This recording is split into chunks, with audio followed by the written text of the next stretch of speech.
नमस्कार, प्रणाम, बहुत बहुत स्वागत है आप सभी का। मैं हूं श्री हरिवंश और आप देख रहे हो उपायों का खजाना।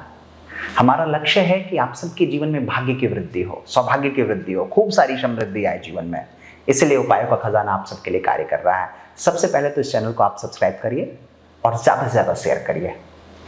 आज एक विषय को लेकर के हम सब लोग यहाँ चर्चा कर रहे हैं, संवाद कर रहे हैं। बहुत सारे लोगों का सवाल आया हमारे पास कि महाराज जी, आचार्य जी, हमारा भाग्य इस काम नहीं कर रहा, हमारा भाग्य कार्य नहीं कर रहा, हम कुछ भी करते हैं हमें बड़ी निराशा मिलती है, कुछ समझ में नहीं आ रहा क्या करें, भाग्य कार्य नहीं कर रहा, हम कहाँ जाएं कि हमारा भाग्य प्रबल हो जाए, भाग्य कब मजबूत होगा, जीवन में राजयोग कब आएगा, कब हमारा भाग्य प्रबल होगा, किस समय में, विवाह से पहले, विवाह के बाद, बहुत तरह के सवालात हैं। तो आज बस इसका एक छोटा सा उपाय आपको बता रहा हूं और आपको बताना चाहूंगा कि ऐसा होता क्यों है, क्या है इसका मूल कारण, अब आपको समझना है।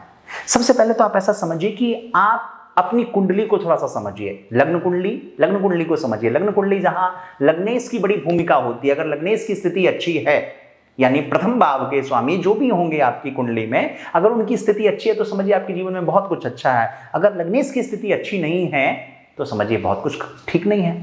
अब लग्नेश के साथ नवम भाव जो होता है, द्वादश भाव के अंतर्गत नवम भाव जो होता है वो भाग्य का भाव होता है, धर्म का भाव होता है। अब मान लीजिए कि नवम भाव में भाग्येश जो भी हैं, उस भाव के स्वामी जो भी हैं, अगर वो अच्छी स्थिति में नहीं है, 6, 8, 12 त्रिक भाव में चले गए, या जिस भी भाव में है वहां किसी बुरे ग्रह की दृष्टि है, या वो नीचस्थ हैं, आप अगर ऐसी स्थिति में हैं तो आपका भाग्य काम नहीं करेगा। और काम करते करते 80 से 90% आपका कार्य होने वाला होगा, हो गया होगा, फिर भी 10% एंड में आके रुक जाएगा, यानी आपका भाग्य बनेगा ही नहीं। और जब आपका भाग्य नहीं बनेगा तो आप तनाव में जाएंगे, समझ में नहीं आएगा, आपका धर्म पर से जो है भरोसा उठेगा, नास्तिक प्रवृत्ति की तरफ बढ़ने लगेंगे, आपको समझ में नहीं आएगा क्या करना है जीवन में। तो सबसे पहले अगर आपके साथ भी ऐसा कुछ हो रहा है तो आप बिना विलंब किए आप कॉल करिए हमारे संस्थान में, आप बात करिए हमारे संस्थान के विभिन्न धर्माचार्यों, ज्योतिषाचार्यों से, जो आपको सही दिशा दिखाएंगे और आपके जीवन की बुरी से बुरी दशा को सुधारेंगे और आपको सही उपाय बताएंगे। मैं भी आपको एक उपाय बता रहा हूँ, ब्रह्मास्त्र उपाय बता रहा हूँ, लेकिन फिर भी मैं आपको कह देता हूँ, अगर मान लीजिए कुछ ऐसी स्थिति है तो आप सबसे पहले अपनी कुंडली का विश्लेषण करवाएं हमारे आचार्यों से, और यहाँ से जो आपको सही उपाय बताया जाए उसको आप करें। कुंडली को दिखवाने के लिए जो नंबर आपके YouTube चैनल पे चल रहे हैं, आप उस पर संपर्क करें। हमारे कार्यालय के लोग आपसे चर्चा करके आपको इसके बारे में पूरी जानकारी देंगे। लेकिन अब आपको मैं बताता हूं, अगर आपके पास कुंडली नहीं है, आपको कुछ समझ में नहीं आ रहा, या आपके पास इतना धन नहीं है कुछ ज्यादा उपाय करने के लिए, तो आपको बस एक छोटा सा उपाय करना है। श्रावण का महीना चल रहा है, देवादिदेव महादेव महाकालेश्वर का नाम ले लेना है आपको। महाकालेश्वर जिनके आगे काल भी भय खाता है, कितने ही ग्रह खराब क्यों नहीं हो, अगर महाकाल की शरण में चले गए तो सारे कार्य सिद्ध हो जाते हैं। आपको करना क्या है, पास के किसी भी शिवालय में जाना है और शिवालय पे दर्शन करते हुए आपको पंचामृत से अभिषेक करना है। अभिषेक भी नहीं करना है, नहीं कर पा रहे तो आप चढ़ा देना है। पंचामृत यानी दूध, दही, घी, मधु, शक्कर, 5 चीजों को आपको मिलाना है। और मिला करके, यहाँ लोग बहुत छोटी सी गलती कर देते हैं, दूध को लोग तांबे में डाल देते हैं, तांबे मत डालिएगा, चांदी के पात्र में डाल दीजिए, किसी अन्य पात्र में डाल के, और मिला के हर हर महादेव बोल करके आप पंचामृत जो है भगवान शंकर पे चढ़ाइए।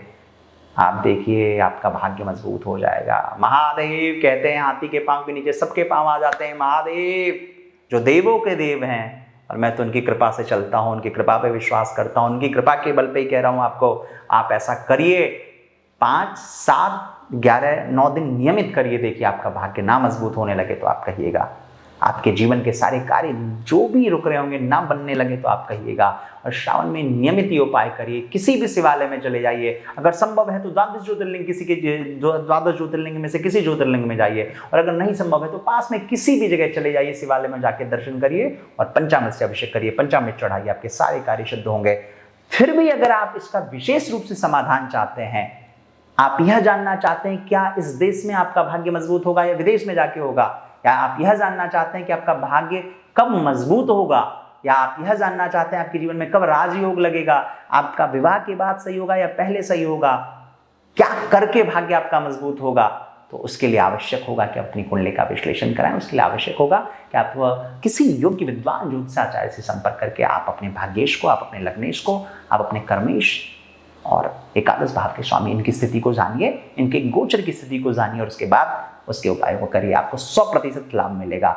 इसलिए मैं फिर से कह रहा हूँ, उपायों के खजाना इस YouTube चैनल को सब्सक्राइब करिए और ज़्यादा से ज़्यादा लोगों को शेयर करिए और आप हमारे नंबरों पर संपर्क करिए, आपको 100% रिजल्ट मिलेगा। मेरे साथ बोलिए हर हर महादेव।